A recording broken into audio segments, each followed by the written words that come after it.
ఈ ఎమోషన్స్ నిజమా అబద్ధమా ఎలా తెలుస్తుంది? ఒక మనిషికి ఇంకో మనిషి మీద పగ ప్రతీకారం ఉంటుంది. ఆ పగ అన్నది ఫేక్. ఇప్పుడు నీకు ఏ కుక్క మీద పగ ఉండదు, ఏ మొక్క మీద పగ ఉండదు. ద్వేషం అన్నది నీకు ఏదన్నా చీమ మీద ఉంటుందా? అది ఉండదు. ఎందుకని అంటే ఓన్లీ ఒక మనిషి మీద మాత్రమే నువ్వు పెట్టుకుంటావు, ఎందుకంటే ఆ మనిషికి కూడా మైండ్ ఉంటుంది కాబట్టి. ఇప్పుడు ప్రేమ, జాలి, దయ, కరుణ ఇవి జంతువుల మీద ఉండవచ్చు, మనిషి మీద ఉండవచ్చు.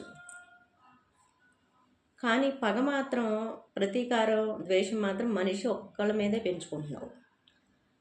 జ్ఞానికి అసహ్యము, ప్రతీకారం తీర్చుకోవాలన్న జిజ్ఞాస ఉండదు.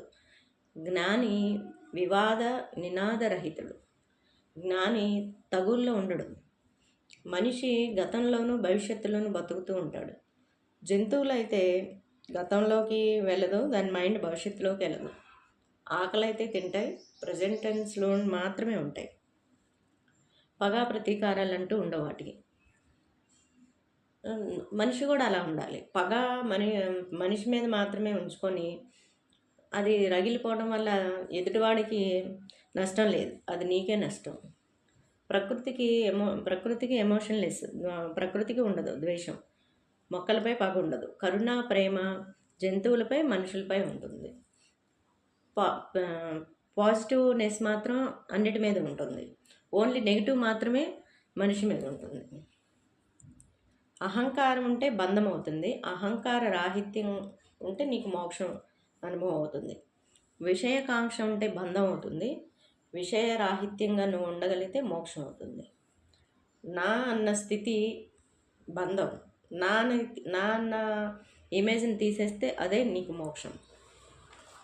ఇప్పుడు sadness begin psychologically. Thinking about something depends upon psychologically. Wear the fear comes అంటే ఐ నెవర్ ఫీల్ సాడ్. నీకు ఎప్పుడూ బాధ అనుభవం అవ్వకుండా ఉండాలి. ఆ స్థితే నిజమైన సచ్చిదానంద స్థితి. People are crying for stupid things because of comparising. I am unlucky, I am not good, these feelings are sad. Comparison is violence. Body is not comparing. Mind only mind can comparison. Happiness come from outside అని అనుకుంటారు, believe చేస్తారు people. That is not happiness.